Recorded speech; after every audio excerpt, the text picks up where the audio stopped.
ಪ್ರತಿ ಸಾರಿ ಇದೇ ಸಾರಿ ಇಲ್ಲ ಚುನಾವಣೆ ಇರೋದ್ರಿಂದ ಬರಲಿಕ್ಕಾಗಿಲ್ಲ. ಇಲ್ಲಿ ಹತ್ತನೇ ಇರ್ಬೋದು ಕಾಗವಾಡ ಡೆವಲಪ್ಮೆಂಟ್ ಬಗ್ಗೆ ಮುಂಚೆಯಿಂದ ಕೂಡ ನೋಡ್ತಾ ಇದ್ದೀವಿ. ನಮ್ಮ ಗಮನಕ್ಕೆ ಬಂದಂಥ ಎಲ್ಲ ಡೆವಲಪ್ಮೆಂಟ್ ಮಾಡಲಿಕ್ಕೆ ಪ್ರಯತ್ನ ಮಾಡ್ತೀವಿ. ಅದ್ರ ಜೊತೆ ಜನರಲ್ ಸಮಸ್ಯೆ ಕೂಡ ಬೇರೆ ಬೇರೆ ಇಲಾಖೆಗೆ ಸಂಬಂಧಪಟ್ಟಂಥ ಸಮಸ್ಯೆಗಳು ಕೂಡ ಇವತ್ತು ನಮ್ಮ ಗಮನಕ್ಕೆ ತರುವಂಥ ಪ್ರಯತ್ನ ಮಾಡಿದರೆ ಅವನು ಪರಿಹಾರ ಮಾಡೋಂಥ ಪ್ರಯತ್ನ ಮಾಡ್ತೀವಿ.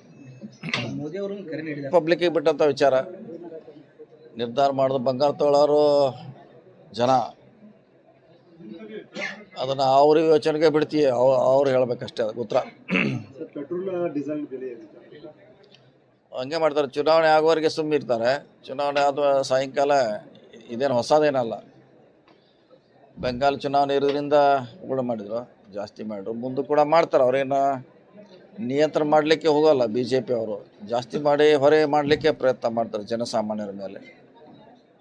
ಆಗಬಾರ್ದು, ಅದು ಆಗಬಾರ್ದು. ಇದು ಆಗಿದೆ. ಮೆರಿಟ್ ಹುಡುಗರಿಗೆ ತೊಂದರೆ ಆಗ್ತದೆ. ಮುಂದಾರು ಕೂಡ ಸರ್ಕಾರ ಕಟ್ಟುನಿಟ್ಟಿನ ಕ್ರಮ ಕೈಗೊಳ್ಳಬೇಕು. ಇದು ಆಗದಂಗೆ ನೋಡ್ಕೋಬೇಕಷ್ಟೆ.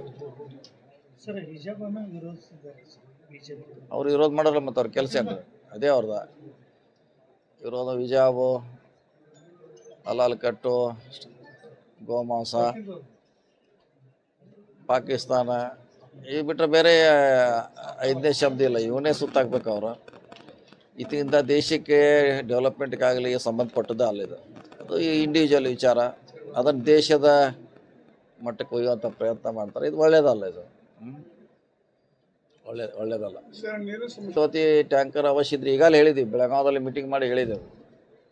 ಯಾರಿಗೂ ಅವಶ್ಯಕತೆ ಇದೆ ಟ್ಯಾಂಕರ್ ಮೂಲಕ ಸಪ್ಲೈ ಮಾಡೋಕ್ಕೆ ಹೇಳಿದ್ದೀವಿ. ಇವತ್ತು ಕೂಡ ನೋಡಿ ಚೆಕ್ ಮಾಡ್ತೀವಿ.